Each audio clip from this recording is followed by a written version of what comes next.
Hey y'all, we're just doing a quick recap or refresher on factoring. So looking at number 1, first off to the side, I want to remind you when you factor, you always look for that GCF and lead negative first.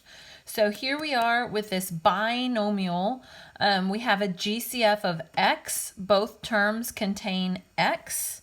And then we also have a GCF of 6. We can divide both terms by 6. So 6x is our GCF.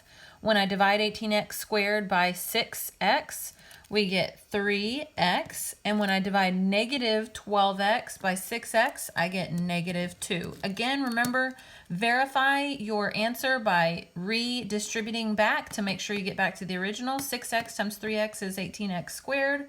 And 6x times negative 2 is negative 12x. Now remember, since I have a linear factor, meaning this is x to the first power, inside here left over, I am done. I don't need to go further. So this would be my final answer for number 1. All right, so I'm done there. On number 2, I have a trinomial polynomial here, so it's 3 terms. I look at it, I see that there is no GCF, there is no lead negative. So then I look at, my A value is 1. When my A value is 1, I know I can get away with just doing the T chart, my multiply add chart, and I don't have to perform the grouping method. So remember, I'm looking for numbers that multiply the A times C method. So A is 1 times C is negative 20. So 1 times negative 20 is negative 20. Add to the B value, my B value is negative 1. So I'm looking for numbers that multiply to negative 20 and add to negative 1. So that would be negative 5 and positive 4. And remember, I can go straight to saying, let me create a space here. X minus 5, x plus 4 are my factors. Again, remember that the reason you can do that is because that A value is 1. If the A value is not 1, you'd have to take the numbers from the chart and do the grouping method. So let's move on to number 3. So number 3 is 2x squared plus 6x minus 56. So on this trinomial here, I do have a GCF of 2. So I'll factor that out first. 2 comes out of all 3 terms. X squared plus 3x minus 28. So then I look inside the parentheses. I ignore the GCF. Inside the parentheses, I have that A value of 1 again. So I do my multiply add chart. Okay, so numbers that multiply A times C. 1 times negative 28 is negative 28. Add to 3. So that's going to be 7 and 4, where the 4 is negative, correct? So then I'm going to have 2 x plus 7 x minus 4. And again, I didn't have to do grouping. I can just go straight to the factors from the chart here because that A value inside was 1. So I'm done here. Okay, so that's number 3. Number 4, negative x squared plus 11x minus 24. So now on this problem, I do have that lead negative. I don't have a GCF, so factor out the lead negative. I get x squared minus 11x plus 24. Remember, it should distribute back to the original.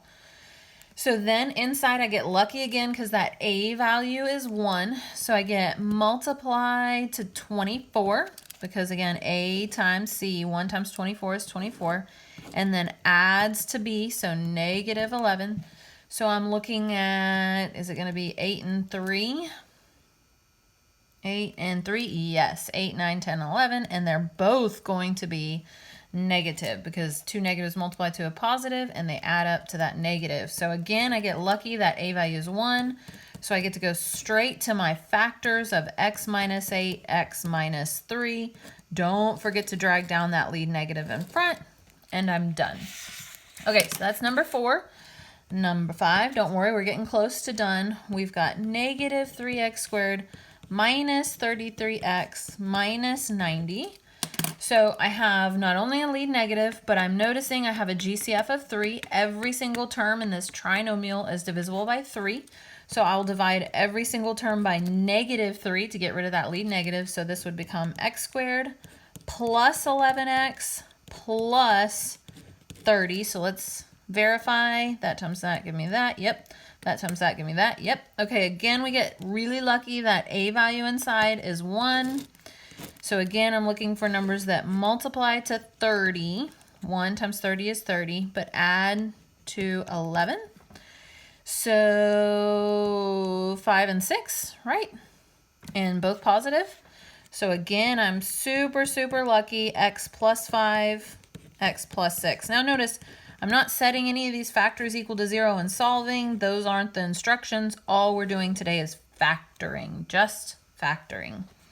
Okay, so that's number 5. I think I've got 3 more in there pretty quick. So this is number 6. 3x squared plus x minus 10. Okay, so I notice there is no GCF, there is no lead negative, and look, that a value is not 1. Sad day. Okay, so I need to do my t-chart. Multiply to 3 times negative 10 is negative 30. Add to, that's an implied 1 there, add to 1. So I'm thinking 5 and 6, but the 5 is negative.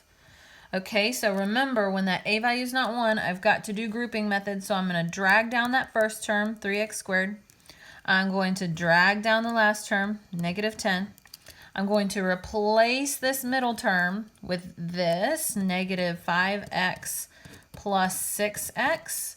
So remember, negative 5x plus 6x does add back up to positive 1x.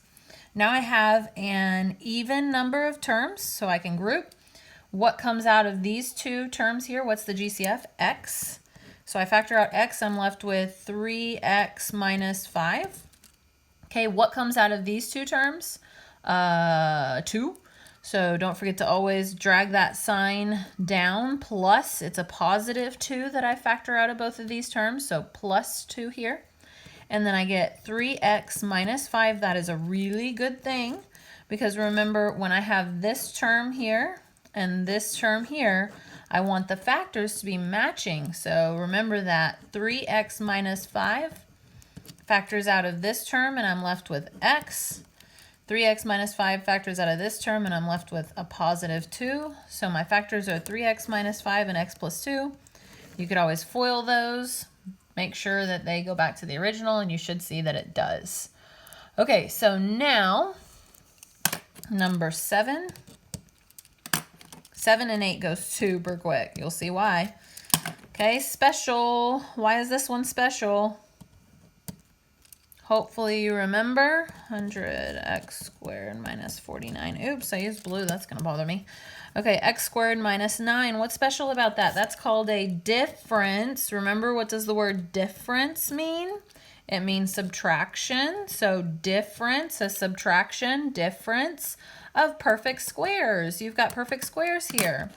So when you take the square root of x squared, I know at home you're probably screaming at me. It is the absolute value of x, but here we just write x. So x goes in the beginning of both factors here. And then what's the square root of 9? 3. 3 goes in the back of each factor, and one's plus and one's minus. Hopefully you remember that trick for difference of squares.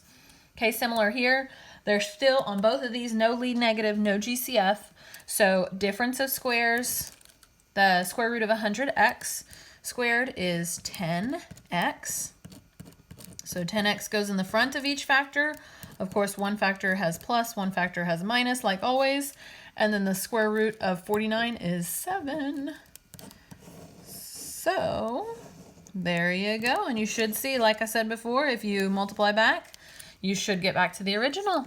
Hope that was a great refresher for you.